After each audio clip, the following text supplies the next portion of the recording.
বিসমিল্লাহির রহমানির রহিম। আসসালামু আলাইকুম। আমি মোহাম্মদ মিজানুল করিম, প্রভাষক, ভূগোল ও পরিবেশ বিভাগ, শ্রীপুর রহমত আলী সরকারি কলেজ, শ্রীপুর গাজীপুর। প্রিয় ছাত্রছাত্রী বিন্দু, তোমরা কেমন আছো? আশা করি আল্লাহর রহমতে ভালোই আছো। আমিও তোমাদের দোয়ায় ভালো আছি।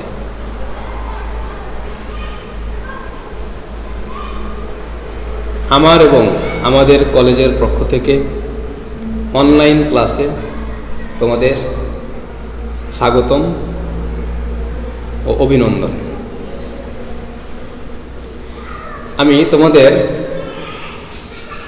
জাতীয় বিশ্ববিদ্যালয়ের অধীনে অনার্স দ্বিতীয় বর্ষের অর্থনৈতিক ভূগোল বিষয়ের একটি ক্লাস হবে।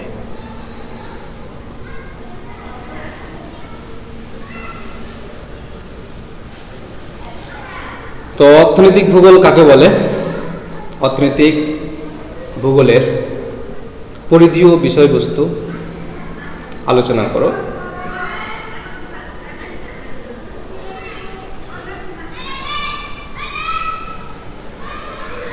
ভূমিকা। ভূগোল একটি গতিশীল বিজ্ঞান হিসাবে প্রতিষ্ঠিত। অর্থনৈতিক ভূগোল বৃহত্তম ভূগোল ও পরিবেশ বিষয়ের একটি গুরুত্বপূর্ণ শাখা। মানুষ ও পরিবেশের সম্পর্ক আলোচনায় অর্থনৈতিক ভূগোল দিন দিন গুরুত্ব বৃদ্ধি পাচ্ছে। বিশেষ করে ভূপ্রকৃতি, আর্থসামাজিক ও প্রযুক্তিগত বিদ্যা প্রভৃতি দ্বারা পরিবেশ দ্বারা মানুষ যে প্রভাবিত হয়ে বিভিন্ন ধরনের কাজকর্ম সম্পাদন করছে তাকে অর্থনৈতিক ভূগোল বলে। অর্থনৈতিক ভূগোলের সংজ্ঞা। সাধারণভাবে বলতে গেলে ভূগোলের যে শাখা অর্থনৈতিক বিষয়টি নিয়ে আলোচনা করে তাকে অর্থনৈতিক ভূগোল বলে। অতএব যে শাস্ত্র পাঠ করলে আমরা জানতে পারি পৃথিবীর কোন অঞ্চলে কোন দ্রব্য অধিক পরিমাণে উৎপাদন হয়, আবার কোন অঞ্চলে মোটেও উৎপাদন হয় না, কোন দ্রব্য আমদানি কোন অঞ্চল থেকে আমদানি করলে বা কোন দ্রব্য কোন অঞ্চল থেকে কোন অঞ্চলে রপ্তানি করলে অধিক মুনাফা অর্জন হয়, আর এসব পণ্য দ্রব্যের আমদানি ও রপ্তানির জন্য পরিবহন ব্যবস্থাই বা কি, তাকে অর্থনৈতিক ভূগোল বলে। সাধারণ সংজ্ঞা দেওয়ার পর আমাদের প্রামাণ্য সংজ্ঞা লাগবে। এই প্রামাণ্য সংজ্ঞাগুলো অনেক আছে, তোমরা সেখান থেকে 2-3টা তোমাদের মন মতো লিখবে। তো প্রামাণ্য সংজ্ঞায় অর্থনৈতিক ভূগোলের সংজ্ঞা নির্ণয় করতে গিয়ে বিভিন্ন লেখক বিভিন্নভাবে সংজ্ঞায়িত করলেও এর বিষয়বস্তু কিন্তু একই। তো নিচে প্রখ্যাত ভূগোলবিদদের প্রামাণ্য সংজ্ঞা দেওয়া হল। জে ম্যাক ফার্লেন বলেন, প্রাকৃতিক ভূগোল বিশেষত ভূপ্রকৃতি, জলবায়ু, অবস্থান ইত্যাদি মানুষের ওপর যে প্রভাব বিস্তার করে তার তত্ত্ব বিচারকে অর্থনৈতিক ভূগোল বলে। Agronomy professor Miller, economic geography is the study of man's economic activities and their relation to physical environment. সুতরাং বলা যায় যে শাস্ত্র প্রাকৃতিক ও অপ্রাকৃতিক পরিবেশের সাথে মানুষের অর্থনৈতিক অবস্থার উন্নতি ও অবনতির পারস্পরিক সম্পর্ক বুঝিয়ে দেয় তাকেই অর্থনৈতিক ভূগোল বলা হয়।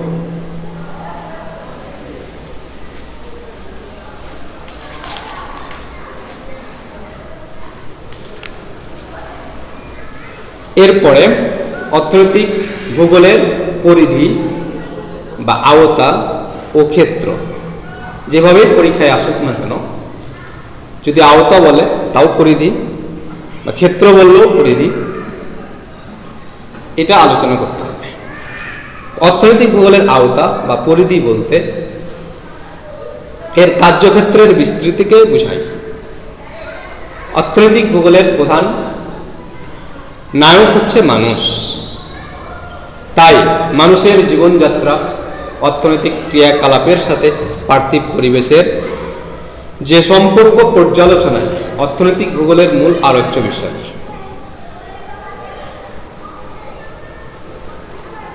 উপরোক্ত আলোচনা থেকে দেখা যায়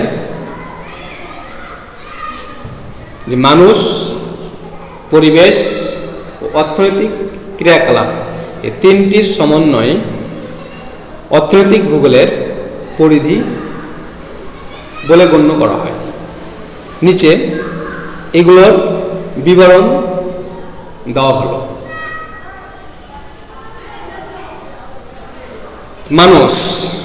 মানুষ তার ক্রিয়াকলাপকে কেন্দ্র করে অর্থনীতি ভূগোল গড়ে উঠেছে। অর্থাৎ মানুষই হল অর্থনৈতিক ভূগোল শাস্ত্রের মূল আলোচ্য বিষয়। এ শাস্ত্র মানুষের অতীত ও বর্তমান জীবন প্রণালী সম্বন্ধে বিস্তারিত আলোচনা করে।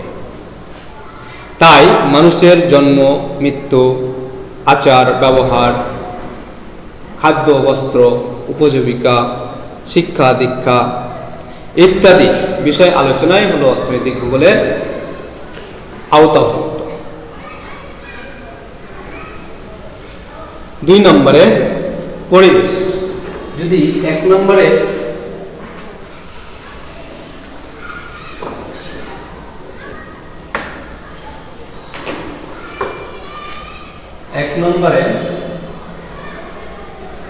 মানুষ, 2 নম্বরে পরিবেশ, 3 নম্বর হচ্ছে অর্থনৈতিক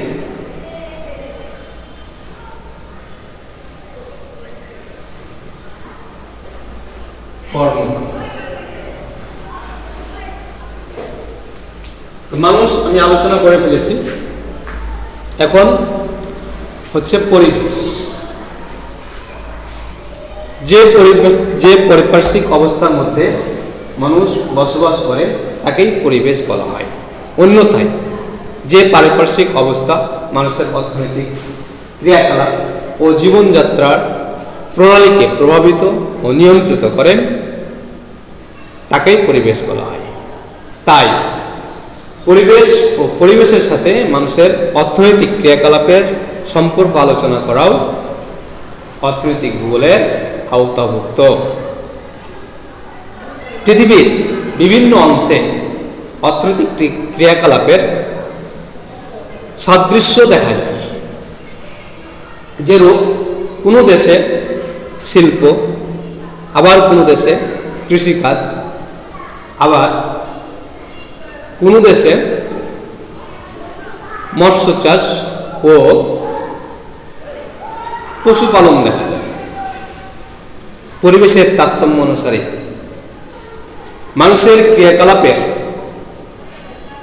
মানুষের অর্থনৈতিক ক্রিয়াকলাপই নয়, মানুষের খাদ্য, বস্ত্র, বাসস্থান, জীবনযাত্রার মান, কর্মদক্ষতা ইত্যাদির মধ্যেও পার্থক্য পরিলক্ষিত হয়। পরিবেশের এই বিভিন্নতার কারণে কোনো অঞ্চলের মানুষ কর্মঠ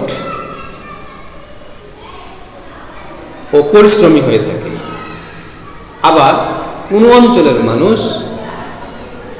অলস প্রকৃতির ও অনুন্নত হয়। যে পরিবেশ মানুষের অর্থনৈতিক ক্রিয়াকলাপের ওপর প্রভাব বিস্তার করে তা হচ্ছে দুই প্রকার। একটা হচ্ছে প্রাকৃতিক পরিবেশ, একটা হলো অপ্রাকৃতিক পরিবেশ। তাহলে পরিবেশকে আমরা দুই ভাগে ভাগ করতে পারি। একটা হচ্ছে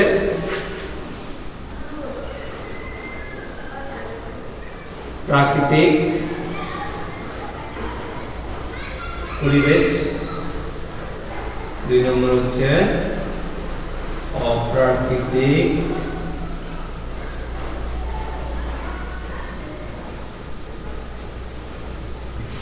আচ্ছা, তো প্রাকৃতিক পরিবেশ কাকে বলে?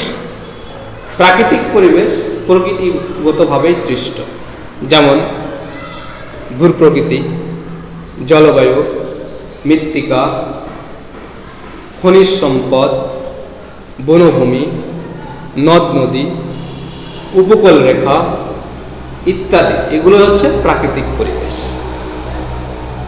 আর যেটা হচ্ছে অপ্রাকৃতিক পরিবেশ, সেটা হচ্ছে মানুষ কর্তৃক সৃষ্ট। সাধারণত আচার ব্যবহার, চালচলন, কথাবার্তা, শিক্ষা দীক্ষা, রাষ্ট্র ব্যবস্থা ইত্যাদি হচ্ছে অপ্রাকৃতিক পরিবেশ। তো অর্থনৈতিক ভূগোলে যেহেতু প্রাকৃতিক পরিবেশ, সের একটা প্রভাব আছে, বা প্রাকৃতিক পরিবেশের যে উপাদানগুলো মানুষের অর্থনৈতিক ক্রিয়াকলাপের উপর যে প্রভাব বিস্তার করে, সেগুলো অর্থনৈতিক ভূগোলের পরিধি হিসাবে পরিগণিত। যেমন ভূপ্রকৃতি, পৃথিবীর ভূপ্রকৃতি সর্বত্রই সমান। অর্থনৈতিক ভূগোল পৃথিবীর বিভিন্ন দেশের ভূপ্রকৃতি সম্পর্কে বর্ণনা করে থাকে। তো আমরা দেখতে পাই পৃথিবীতে বিভিন্ন ধরনের ভূপ্রকৃতি দেখতে পাই। কোনো জায়গাতে পাহাড় পর্বত, সেখানকার কর্মকাণ্ড আলাদা। যেখানে আবার উপকূল বা মালভূমি রয়েছে, যেটাকে আমরা মালভূমি, সমভূমির লোকজনের কর্মকাণ্ড আলাদা। অর্থাৎ ভূপ্রকৃতি হিসাবে পৃথিবীর মানুষের কর্মকাণ্ডের মধ্যে পার্থক্য দেখা যায়। তো অর্থনৈতিক ভূগোল পৃথিবীর বিভিন্ন দেশের ভূপ্রকৃতি সম্পর্কে বিস্তারিত আলোচনা করে। এই প্রকৃতির এই বিভিন্নতার দরুন মানুষের ক্রিয়াকলাপের মধ্যে যে পার্থক্য হয়ে থাকে, তা অর্থনৈতিক ভূগোলের আওতাভুক্ত, অর্থনৈতিক ভূগোল বিশ্লেষণ করে থাকে। জলবায়ু, পৃথিবীর বিভিন্ন অঞ্চলের জলবায়ু ও বৈশিষ্ট্য এবং মানুষের অর্থনৈতিক ক্রিয়াকলাপ এর ওপর যে জলবায়ুর প্রভাব রয়েছে, তা অর্থনৈতিক ভূগোলের বিস্তারিতভাবে আলোচনা করে।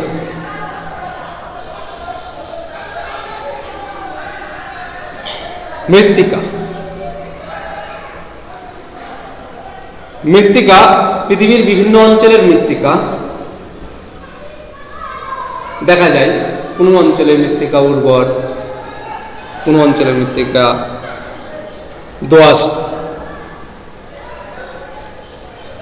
এর প্রকারভেদ, মাটির উপাদান, উৎপাদন ক্ষমতা ইত্যাদির বর্ণনা এবং মানুষের অর্থনৈতিক ক্রিয়াকলাপের ওপর মাটির যে প্রভাব রয়েছে, তা অর্থনৈতিক ভূগোলে বিশদভাবে আলোচনা করে থাকে।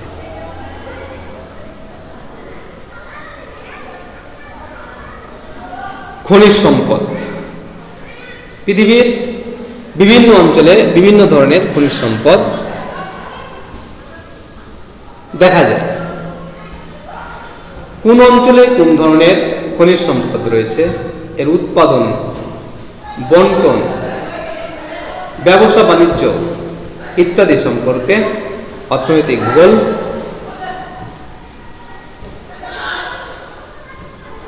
ভূগোল আলোচনা করে থাকে। উদ্ভিদ বা বনভূমি। উদ্ভিদের প্রকারভেদ, ধরন, ব্যবহার, বনভূমির আয়তন ইত্যাদি অর্থনৈতিক ভূগোল বিস্তারিতভাবে তথ্য প্রদান করে তার অন্যতম কাজ। তাহলে আমরা পরিবেশকে দুই ভাগে ভাগ করলাম, একটা হলো প্রাকৃতিক পরিবেশ, একটা হলো অপ্রাকৃতিক পরিবেশ। প্রাকৃতিক পরিবেশের উপাদানগুলো আমি সঠিকভাবে সুন্দরভাবে তোমাদেরকে বোঝাতে চেষ্টা করলাম। 3 নম্বর পয়েন্ট হচ্ছে অর্থনৈতিক কর্মকাণ্ড বা মানুষের অর্থনৈতিক কর্মকাণ্ড বা ক্রিয়াকলাপও বলা যায়। জীবিকা নির্বাহের জন্য মানুষ যেসব কাজকর্ম করে থাকে, কার্যাবলী সম্পাদন করে থাকে, তাকেই মানুষের অর্থনৈতিক কর্মকাণ্ড বলা হয়। আবার বলছি, জীবিকা নির্বাহের জন্য মানুষ যে কার্যাবলী সম্পাদন করে থাকে তাকে অর্থনৈতিক ক্রিয়াকলাপ বলে থাকে। মানুষের অতীত ও বর্তমান ক্রিয়াকলাপ আলোচনাও অর্থনৈতিক ভূগোলের আলোচ্য বিষয় বা অর্থনৈতিক ভূগোলের আওতাভুক্ত। প্রাথমিক যুগে মানুষ ছিল একেবারে অসহায়। তখন প্রকৃতির সাথে সংগ্রাম করে মানুষ জীবিকা নির্বাহ করত, খাদ্য সংগ্রহ করে তারা বেঁচে থাকতে হতো। তখন তারা বন থেকে ফলমূল সংগ্রহ করে, মৎস্য শিকার করে, পশু শিকার করে তারা জীবিকা নির্বাহ করত। পরবর্তীকালে মানুষ ক্রমশ কৃষি, শিল্প, ব্যবসা বাণিজ্যের প্রতি আকৃষ্ট হয়। কিভাবে সময়ের আবর্তে মানুষের অর্থনৈতিক ক্রিয়াকলাপ পরিবর্তন হলো তার আলোচনা অর্থনৈতিক ভূগোল করে থাকে। তাহলে মানুষের অর্থনৈতিক ক্রিয়াকলাপকে আমরা 3 ভাগে ভাগ করতে পারি। একটা হচ্ছে কৃষি,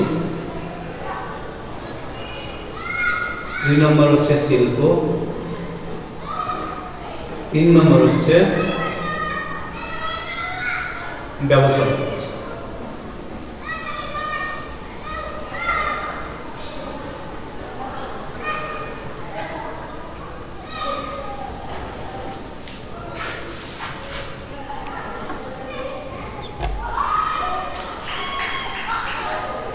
এই 3টি কৃষি, শিল্প, ব্যবসা বাণিজ্য, এই 3টিও অর্থনৈতিক ভূগোলের আওতাভুক্ত। তাহলে কৃষি,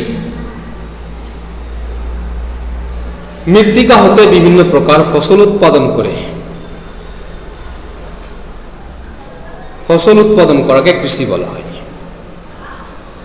আবার বলছি, মৃত্তিকা থেকে বিভিন্ন ধরনের ফসল উৎপাদন করাকে কৃষি বলা হয়। কৃষি মানুষের খাদ্য ও শিল্পের কাঁচামাল সরবরাহ করে। পৃথিবীর বিভিন্ন অঞ্চলের কৃষি ও কৃষিজ উৎপাদন সম্পর্কে বিস্তারিত আলোচনা অর্থনৈতিক ভূগোলের আওতাভুক্ত। 2 নম্বর হচ্ছে শিল্প।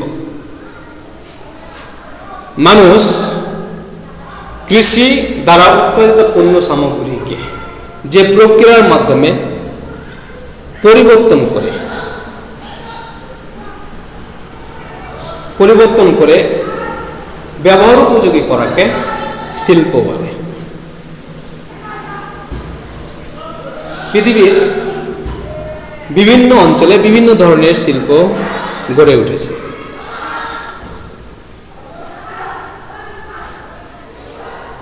পৃথিবীর বিভিন্ন অঞ্চলে বিভিন্ন ধরনের শিল্প গড়ে ওঠার কারণ এবং এদের উৎপাদিত পণ্য সামগ্রী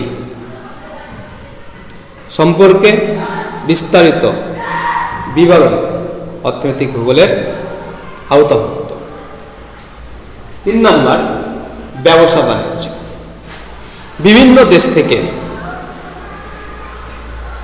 অঞ্চলের মধ্যে পারস্পরিক পণ্য আদান প্রদানকে বা পণ্য আদান প্রদান বিনিময়ের মাধ্যমেই ব্যবসা বাণিজ্যের ভিত্তি গড়ে ওঠে। অতীতে ব্যবসা বাণিজ্যের প্রসার তেমন ছিল না। বর্তমান যুগে যোগাযোগ ও পরিবহন ব্যবস্থা উন্নতির সাথে সাথে ব্যবসা বাণিজ্যের প্রসার ঘটে। তা অর্থনৈতিক ভূগোল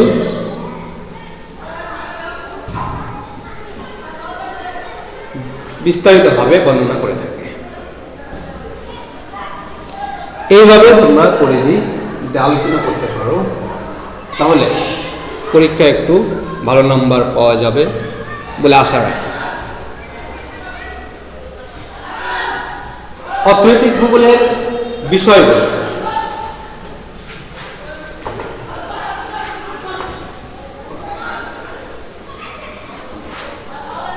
মানুষের অর্থনৈতিক ক্রিয়াকলাপের সাথে তার পার্থিব পরিবেশের সম্পর্ক বিশেষভাবে আলোচনা করে অর্থনৈতিক ভূগোলের পরিধি। অর্থনৈতিক ভূগোলের আলোচ্য বিষয়। মানুষ তার অভাব ও চাহিদা পূরণের জন্য নানাবিধ অর্থনৈতিক কর্মকাণ্ড লিপ্ত থাকে। খাদ্য, বস্ত্র, বাসস্থান, যানবাহন প্রভৃতির জন্য মানুষ পরিবেশের উপর নির্ভরশীল। এসব চাহিদা মেটানোর জন্য বিভিন্ন পরিবেশে মানুষের বিভিন্ন কার্যকলাপে নিযুক্ত হতে হয়। নিম্নে অর্থনৈতিক ভূগোলের বিষয়বস্তু তুলে ধরা হলো। তো বিষয়বস্তুর মধ্যে প্রথমেই 1 নম্বরে পরিবেশ।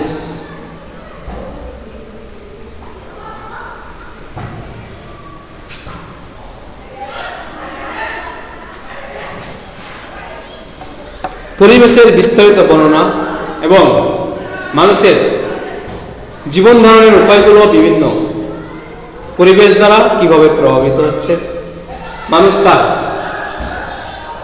পরিবেশ তার উপর কি মানুষ তার উপর কি রূপ আচরণ করছে বা প্রভাব বিস্তার করছে তার সম্পর্ক আলোচনা করাই অর্থনৈতিক ভূগোলের অন্যতম বিষয়বস্তু। মানুষ ও তার উপজীবিকা। মানুষ ও তার উপজীবিকা সম্পর্কে আলোচনা করাই অর্থনৈতিক ভূগোলের অন্যতম বিষয়বস্তু। কারণ পরিবেশের বিভিন্নতার দরুন পৃথিবীর বিভিন্ন অঞ্চলে মানুষের চাহিদা ও উপজীবিকা বিভিন্ন ধরনের হয়ে থাকে। আর এই চাহিদা ও উপজীবিকা পূরণের জন্য মানুষ বিভিন্ন কাজে লিপ্ত হয়ে থাকে। তা অর্থনৈতিক ভূগোলের অন্যতম বিষয়বস্তু হিসাবে পরিগণিত হয়। আর্থিক সম্পদ 3 নম্বর।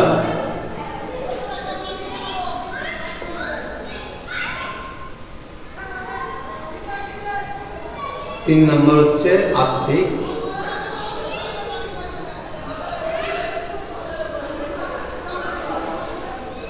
সম্পদ। পৃথিবীর আর্থিক সম্পদের বর্ণনা ও ব্যবহার অর্থনৈতিক ভূগোলের অন্যতম আলোচ্য বিষয়।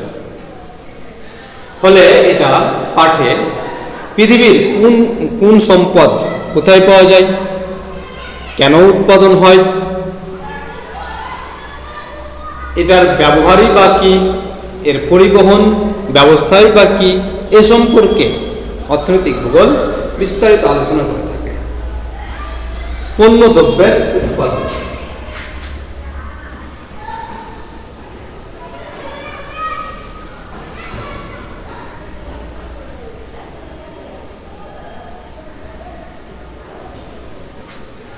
4 নম্বর পণ্য দ্রব্যের উৎপাদন। অর্থনৈতিক ভূগোলের অন্যতম আলোচ্য বিষয় হচ্ছে পৃথিবীর বিভিন্ন ধরনের পণ্য দ্রব্যের উৎপাদন বিবরণ দেওয়া। ফলে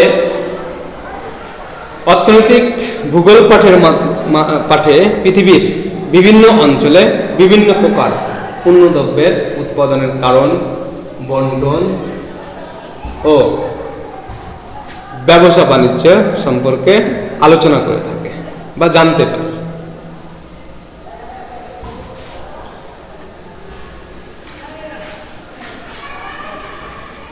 ব্যবসা বাণিজ্য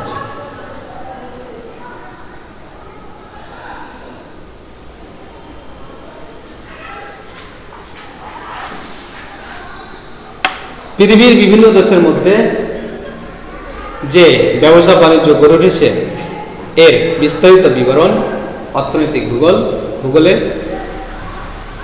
বিষয়বস্তু হিসাবে পরিগণিত হয়।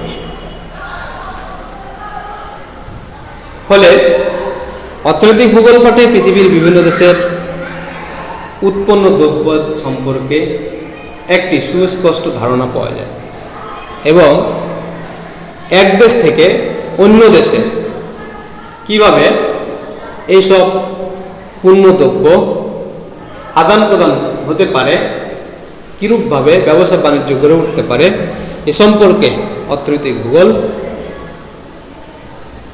মূল বিষয়বস্তু হিসাবে পরিগণিত হয়।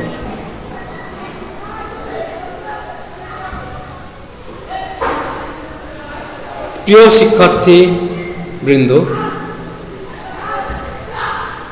তোমাদেরকে আমি যে আজকে অর্থনৈতিক ভূগোল কাকে বলে, অর্থনৈতিক ভূগোলের পরিধি ও বিষয়বস্তু আলোচনা করো, এই ক্লাসটা দেখবে এবং সুন্দরভাবে নোট করে নেবে, দিয়ে মুখস্থ করে রাখবে।